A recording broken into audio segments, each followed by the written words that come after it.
ओम साई राम। नमस्कार सांग माने। देखंतु आज मु कौन बनैली। मु तो सब्जी बनईदेली, आपण माने तार नामकरण करिवे। देखंतु मु प्रथमे फूलकोबी को काटी हलदी पानी रे भलो भाबरे धोई नेली।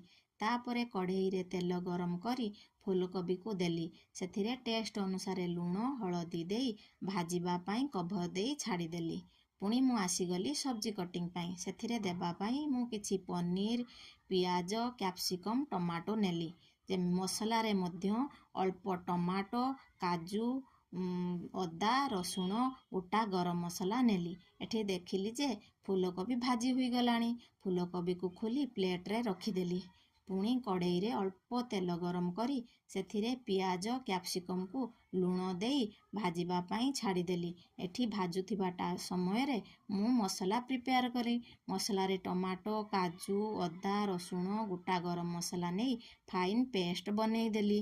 पुणी एठी कढ़ई रे कैप्सिकम पियाज भाजी हुईथिबा देखी सेथिरे टमाटो भाजिबा पाई पकईदेली। अल्प भाजी हुई गला परे पुणी ताकू मु प्लेट को खोली आनिली। पुणी पनीर को कढ़ई रे तेल देई हालका भाजी नेली। पनीर भाजी हुई गला परे प्लेट को खोली आनिली।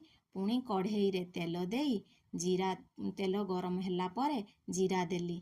पुणी सेथिरे पेस्ट करी रखिथिबा मसला को देई मु कसिली। सेथिरे किछि अल्प मात्रा रे लूण, जेमिति कि परिबा भाजिबा टाइम रे लूण देइथिली, सेथिपाई मसला रे अल्प लूण, हलदी, लंका गुंड, जीरा गुंड, धनिया गुंड, गरम मसला देई भलो भाबरे मसला को मु कसिली।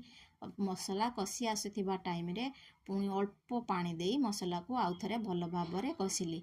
मसला रे तेल छाड़ी आसुथिबा टाइम रे सेथिरे अल्प कसूरी मेथी देई भलो भाबरे मसला को कसिली। मसला कसी हुई गला परे सेथिरे परिबा भजा को देई मु भलो भाबरे मिक्स करिनेली। देखंतु मोर रेडी हुई गला सब्जी। ए सब्जी रो नाम कौन सांग माने आपण माने कुहंतु। आउ केमिति मोर प्रोसेस तिला कमेंट माध्यम रे निहाती कहिबे। मोर वीडियो गुड़िक जदि सांग माने आपण मानकु पसंद आसुथाए लाइक, शेयर, सब्सक्राइब निहाती करिवे। देखंतु सब्जी केते टेस्टी लागुची देखिबा पई।